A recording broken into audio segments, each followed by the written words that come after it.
that Michigan needs. Bring your talents and creativity to the broadcasting industry. Be there. Go to BeThereMichigan.com to get started. I'm Rachel Knapp. Watch my reports live from Washington, only on 19 News.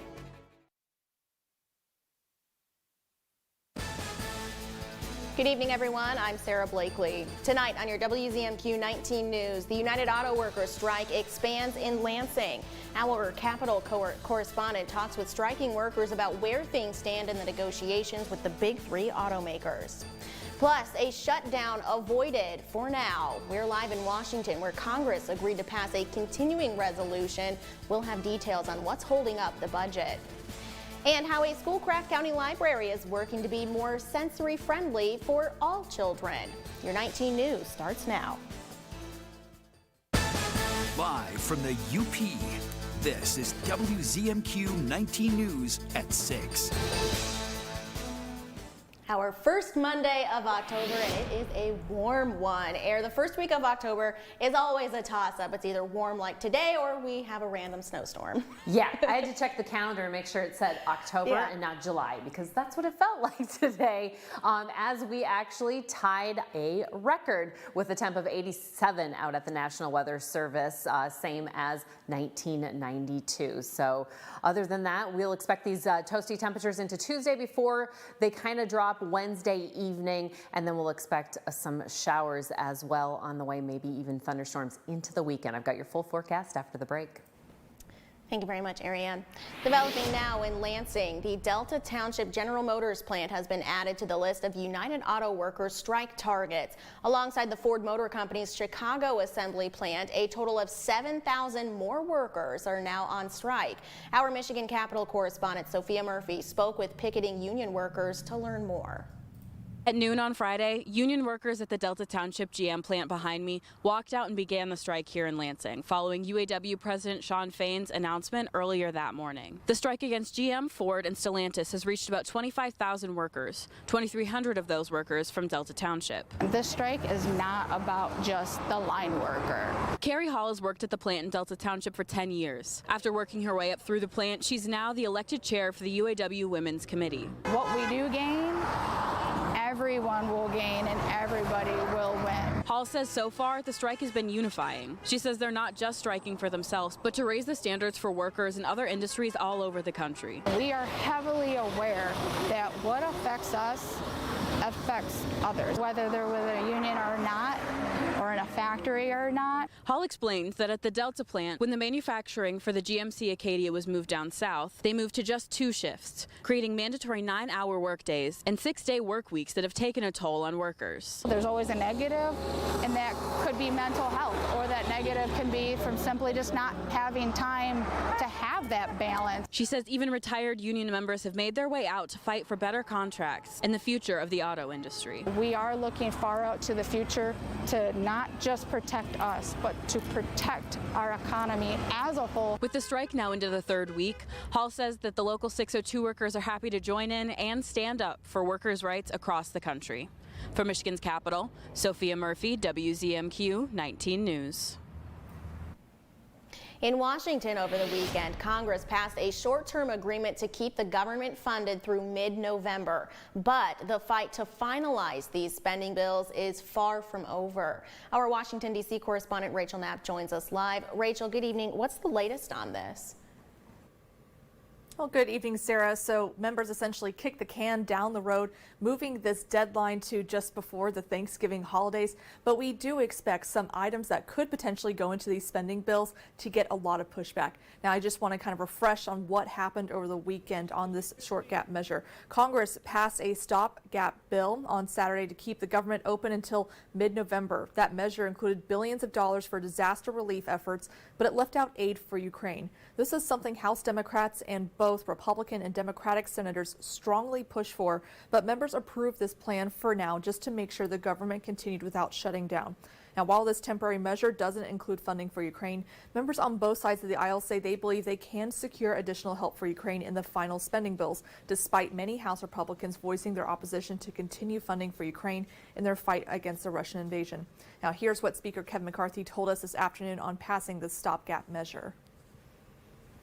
I feel good about it. The government stayed open. We continued to do our work. I made sure Congress stayed in. I wish Senate would start their approach process. We're going to bring up 2 more appropriation bills this week. We've already gotten 74% of the discretionary spending already appropriated. We're going to finish that out like we're supposed to do. This is what the time clock allows us to do. We're focused on eliminating wasteful spending, getting the wokeism out, but most importantly, too, securing our border.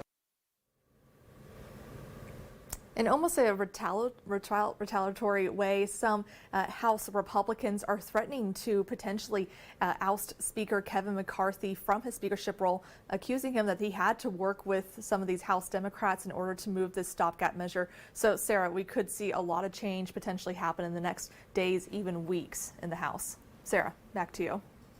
All right, Rachel, thank you very much. Michigan Representative Jack Bergman and Michigan Senator Gary Peters voted for this stopgap measure. Senator Debbie Stabenow contracted COVID and had to isolate, so she was unable to vote. But in a statement, she said in part she's glad this stopgap measure was approved, but that there's a lot of work to be done within the next 45 days. Here at home, the Manistee School and Public Library is making changes to become more interactive for kids and their families. Thanks to a $10,000 grant through the Great Start Collaborative, the library is renovating its children's area. 2 local artists painted a mural on the wall depicting the many sights and creatures found outdoors in the Upper Peninsula. Staff say they want visitors to have a sensory experience, focusing on visual and tactile elements. That it makes this area a lot less institutional. It'll be a very enjoyable place for families to come and a safe place for them to be able to play and enjoy reading books as well as taking in all the sensory activities that we have here. The library will soon replace the flooring and furniture to further enhance the sensory experience in the children's area. Your first morning weather forecast is coming up after this break, plus life in the 906. Jim Koski is here on this first Monday of the most beautiful month in the UP, October. So let's see what Jim is going to get us fired about tonight, right? And later, a Great Lakes cruise liner makes its final stop in Delta County today. Hear from passengers and the crew from the American Queen Voyages. We're back in 2 minutes. 19 News is brought to you by Dan Perkins Construction. When you put on a product this nice, you want to sing it from the rooftops. You know my roof's good looking, will last the rest of your life. Each day I go to work thinking, you know we're doing this right. Buy a roof for me and I think you'll see you'll be happy as a gherkin. 'Cause we do it right and we're really polite. Take it from me, Dan Perkins. You try rhyming something with Perkins. Since the 15th century, Antwerp, Belgium has been the city for diamonds. Erickson Jewelers is going overseas to this diamond capital soon to handpick directly from a sparkling selection unlike any in the world. Tell us what you're looking for and we'll use our connections to personally find it in Antwerp's famous diamond district. This is a special opportunity that allows us to negotiate the best options and value for you. Find out how Erickson Jewelers can bring home your one-of-a-kind Antwerp diamond. Greasy pizza boxes. Ugh, glass bottles not emptied. Yogurt containers with... Ew! Cat food still in the can is bad, but oh so good. Hey, what are you doing? Relax, Mom. We're here to help. Oh, this stuff could ruin the entire recycling load. Wow. I had no idea. We'll show you the ropes. Whether you recycle curbside or at a drop-off site, learn the rules of recycling at recyclingraccoons.org. Pictionary. Jump rope. Jump rope is correct! 1, 2, 3, Every weekday. Weekdays at 9 on WZMQ CBS.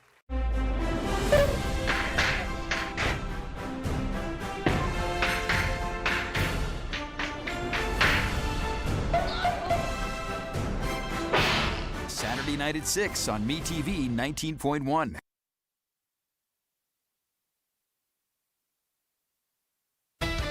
Now, WZMQ 19 News First Warning Weather with Ariane Stasic. We still have some very warm temperatures out there, especially over on the west side there. 84 in Ironwood, a little toasty up in Houghton still with a temp of 83. We'll see these temperatures dip down into mostly 55 to about 65 degrees, still fairly warm out there. Mostly clear skies for our evening. And let's check out the comfort index. Where are we going to be? Mostly, yes, it's going to be early in the morning, but most of our Tuesday will be close to that ideal range, right where we want to be. Not too hot, not too cold. Yes, I know it's been very warm. And then we are expecting some muggy conditions to return on Wednesday, primarily in the afternoon, early evening hours. And then we'll cool back down after that. We've got some breezy conditions tomorrow throughout the day and in the evening. Another clear night is expected. We do have some chances of showers and thunderstorms returning. I'll show you that with Futurecast in just a moment. Winds coming primarily out of the south, staying fairly calm this evening, but we'll see gusts pick up tomorrow morning, about 25 at 6 a.m. here in Marquette. And then after that, on our 4 o'clock in the afternoon on Tuesday, we'll see those gusty winds possibly on Wednesday as well. Take a look here in the afternoon, almost 29 down there in Manistee. Everyone else just a little bit calmer. And then into our Wednesday evening. Let's take a look at the precipitation with our radar. The past couple of hours, we've been high and dry, not seeing any sprinkles or thunderstorms for that matter. Man, did we have some thunderstorms this past weekend. I love it. My dogs did not love it, but I love it. All right, mostly clear skies this evening, and taking a look at our Tuesday morning, we'll have nice sunshine there throughout the day. Should be a great day for your commute. Like I said, some breezes expected as well, most of those being fairly warm coming out of the south. And then Wednesday morning, we'll have some clouds moving in, a little bit of precipitation on the nose as it heads up towards Eagle Harbor, and then some down in Iron County could be expected. A little bit heavier in the afternoon, possibly here in the central portions of the UP into our Wednesday afternoon, and then eventually that carrying over along Lake Michigan and on towards Canada on Wednesday evening. Mostly clear skies expected for the majority of us. As you can see, a little bit cloudier over in the east portion. On Tuesday, you'll expect for social districts, should be a great day for that. Great evening for that as well, as those temperatures still fairly warm around 7 p.m. in case you are looking for something to do. Our highs tomorrow, like we just were talking about, mostly 75 to about 85 degrees are possible. Yep, it's going to be a toasty one again. Our 7-day outlook for Marquette tomorrow is WZMQ's first birthday. Yeah. And then Wednesday, actually National Taco Day. I'm excited about that. And then we've got Platter Day on Friday, where you'll probably want to have that plaid flannel on, as it's going to be a little bit cooler. What a week for some fun holidays. Thanks, Air. Our 19 News Insights is on the way next. We are talking to the Michigan State Police about getting ready already for the winter driving season. That conversation is just 2 minutes away. Bucko's Party Store, where the party starts. They're your party store and more in Calumet. They have a great selection of snacks, frozen food, craft beers, top shelf liquor, and disposable vates. When the winter chill gets to you, keep warm and in style with Keweenaw alpaca gear. Save your bucks at Bucko's! Bucko's Party Store, open 7 days a week from 8:30 a.m. to 11 p.m. on 5th Street in Calumet.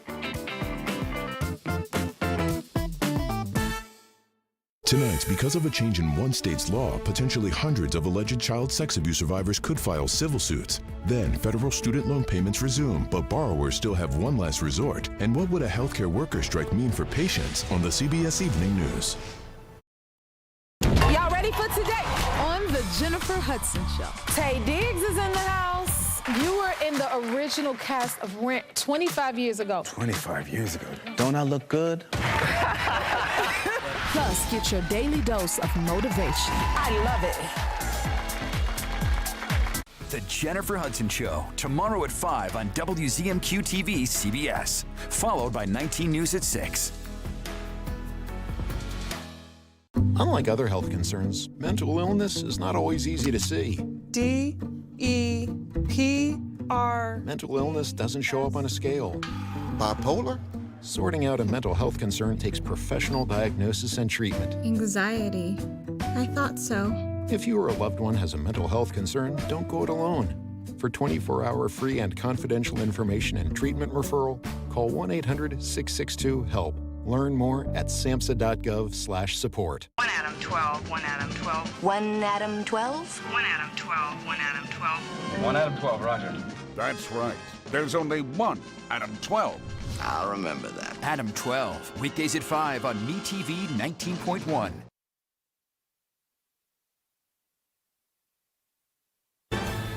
You're watching the award-winning WZMQ 19 News, live and local with Sarah Blakely. It is a new month, and as we know, October kind of signals the end of our warm days, except for today apparently, and that winter is going to be here before we know it. And it's never too early to get your vehicle checked out and get winterized and to remember how to drive in the snow. Joining us tonight from the Michigan State Police is Lieutenant Mark Giannunzio. Thanks for coming in again. Glad to be here. All right, so let's just really quickly, when do you think we're going to get our first snowfall? Do we have to make an estimate? Let's say 3 weeks. You think 3 weeks? Let's go October 21st. All right, so Mark's is October 21st. Yep. I think it's going to be October 16th. I think it'll be sooner than that. Okay. I'm actually surprised that we're not getting it this first week. Well, it could happen. That's true. Could be Saturday. That's true. But that first snow of the season is always kind of like the litmus test, it feels like, of we've forgotten how to drive in the snow. Do you see a lot of crashes on that first snow? We do. That first couple of snowfalls, it happens every year. We'll have more crashes, more vehicles off into the ditch, and our troopers are going from one person in the ditch to the other. I think we just kind of lose focus. We continue our summer driving speeds, which are always a little bit higher, and we don't realize that we should be slowing down at this time. So always that first week. Yeah, critical. For sure. And of course, the Michigan State Police's slogan is always the drive slow on ice and snow, even that very first one. What are some ways that people can kind of winterize their cars to get ready for the season? Yeah, so right now, this week, and maybe the next week or two, before October 16th, in or your the case, 21st. or the 21st, make sure you're getting your vehicle checked over. And the big thing is tires. Your tires need to be properly inflated, and you should have winter tires. Now, I know a lot of people can't afford winter tires, but make sure that you have some tread on those tires. There's laws around that, but the inflation part of that is really important. People don't realize that. They don't check their tires enough. So that's a huge part. Yeah, it's always bad when you've got bald tires too. I mean, that's not even good on, dry roads either. Right. What are some ways that people can be safe if they can't afford winter tires? Well, again, the inflation part of it is really key.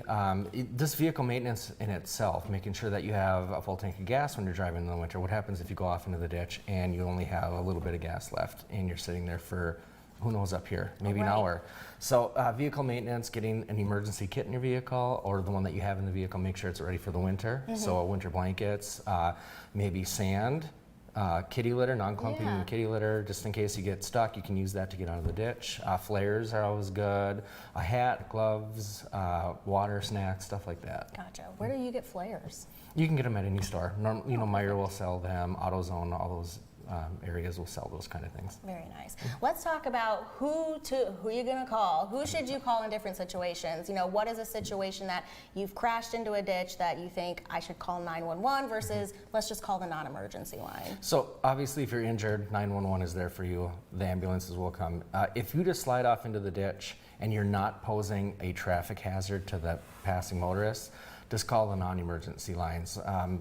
Into our dispatch center you can call anytime and we'll dispatch a trooper. Sometimes if there's no damage on your vehicle, it might just be a tow truck that comes there and pulls you out of the ditch, gets you on your way. Yeah, is it something that, anytime you crash you have to call the police? Or no, if there's no damage to your vehicle and you're just off into the ditch, you don't have to call an emergency service, but the big thing there in the winter is if you don't have somebody there blocking traffic like a patrol car with their lights on, then you're causing some issues when maybe somebody's trying to pull you out of that ditch, and that causes a whole nother separate accident. So. Yeah. And then of course the other added, factor in the UP is there's a lot of places that don't have cell service. Right. What should people do in those situations? Well, that's where we go back to having your vehicle all ready. So if you have snacks in there, water in there, stuff to keep you warm, because it might be a while, and you are right, there's a lot of places up here where our phones just don't work. So just being prepared for that emergency situation is the best thing. For sure. Is there a place that people can go to get more information just about winterization tips or even what to keep in,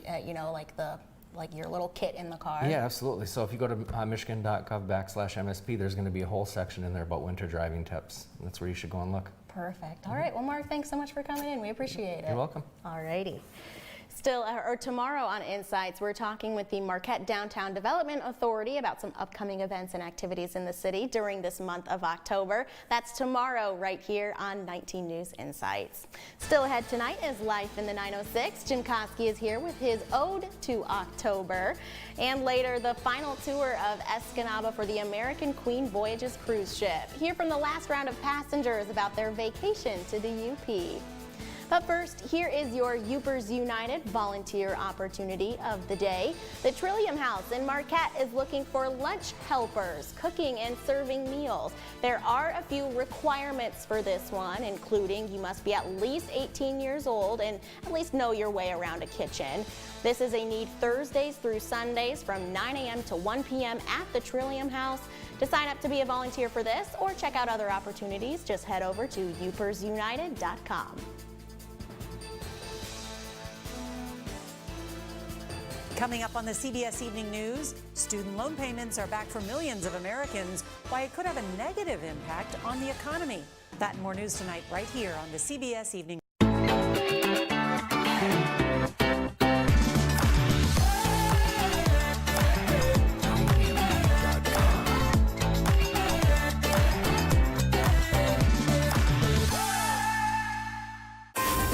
An exciting new game show, Loteria Loca, is coming to CBS. I am ready! Every week, players can win $1 million. What do they have to do? Survive on an island with a bunch of strangers? Oh, no. Simply get 3 in a row playing the classic Mexican bingo game, Loteria. Now that's crazy! No, that's loca. Loteria Loca. Series premiere tonight, 9/8 Central on CBS and streaming on Paramount+. Sleep better with a new mattress from Kirkish Furniture. We proudly feature Made in the Midwest Restonic mattresses. Try one out today and compare other major brands. Let our sleep specialists help you find the bed of your dreams at Kirkish Furniture. For more than 30 years, our community has come through, building affordable homes, making critical repairs, and building ramps for those who need a little help and a little hope. Habitat for Humanity volunteers produce amazing results treasured forever. You could be our next hero. Volunteers are needed to provide affordable housing in Marquette County. Join in, sign up, it's easy. Go to upersunited.com or use the QR code shown here. A public service message of Habitat for Humanity and WZMQ TV 19. I will not rest until I'm done. When there is evil on the run. Bonanza, weekdays at 2 on MeTV 19.1.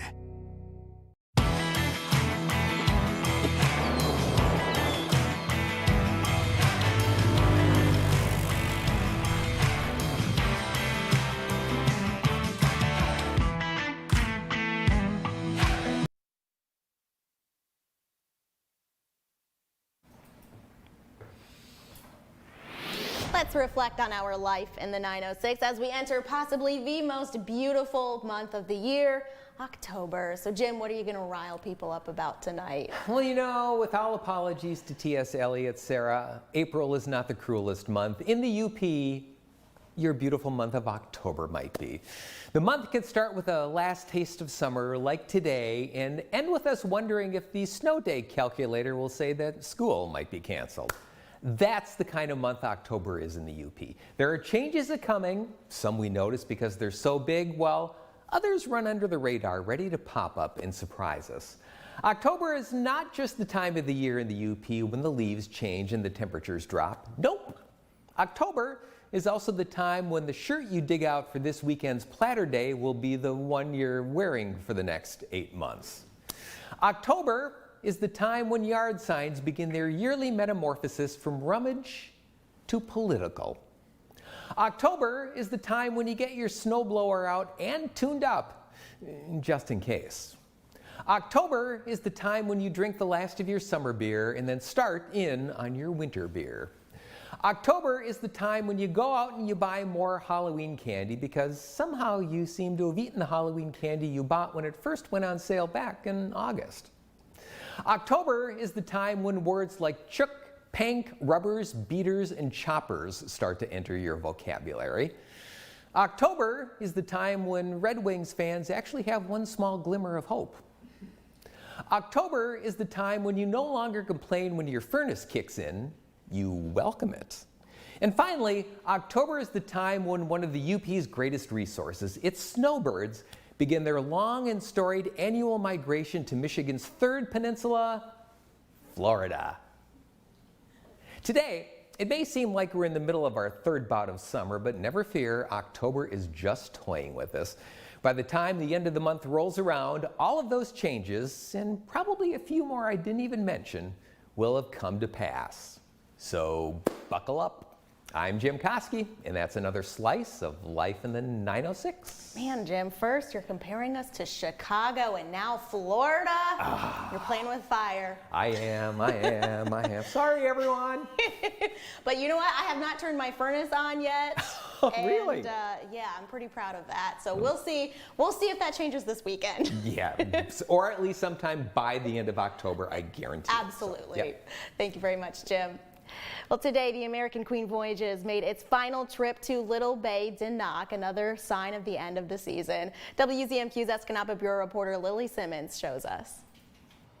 The Ocean Voyager docked in Little Bay Dinock for one last time on Monday. For each of American Queen Voyage's 33 trips, passengers were introduced to Escanaba on bus tours of some of the city's highlights, guided by residents who know it best. It's been fabulous showing people who've come from all over the world, our little section of the Midwest. A lot of people came into it not knowing anything about the area. Between stopping here in Mackinac Island and Sault Ste. Marie, they just fell in love with the area. It's always awesome to share the UP with people. It really is. Escanaba DDA Director Craig Warple says hosting the cruise line has been beneficial for the city and a good learning experience. The passengers were more enclosed than we thought, although you can see them walk Ludington Street. Beyond the stops, it was very difficult to get them through the downtown. However, when I was on the buses talking to them, they were asking about housing, they were talking about places to stay, so you know that many of them are thinking about coming back to this area. Monday's final guests said they loved their time in Escanaba.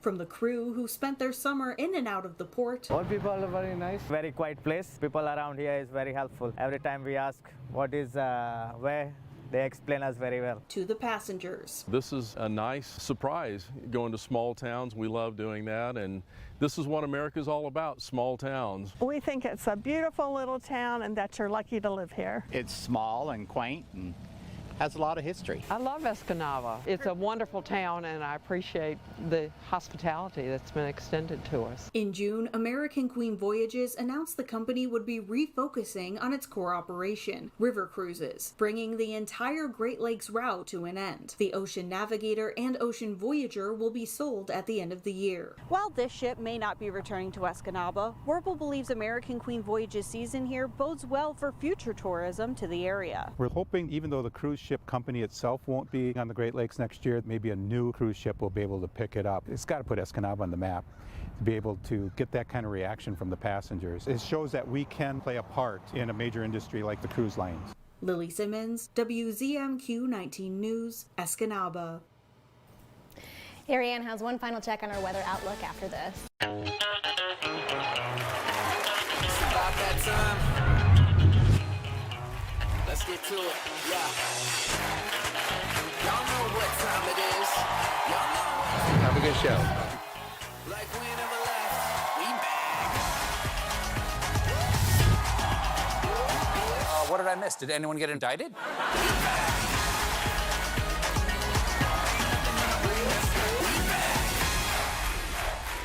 Someday your son's gonna test you. He's gonna force you to make a decision. Stand with his people, and we are not your people. There is nothing you could do I won't forgive you for. Yeah, there is. Yellowstone, Sunday after 60 Minutes on CBS. Brought to you locally by Erickson Jewelers.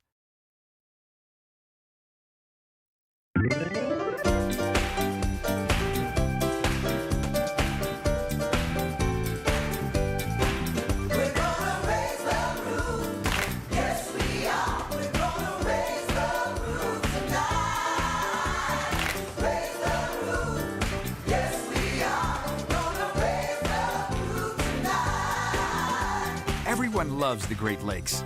They make you feel like dancing. A great place to celebrate is at Marquette's Maritime Museum, but your help is needed. The museum's roof needs to be replaced to preserve history for future generations. So kick up your heels and help by donating today. Simply go to WZMQ19.com and hit the Raise the Roof link. A public service message from the New Attitude Stand Studios, the Marquette Maritime Museum, at WZMQ 19.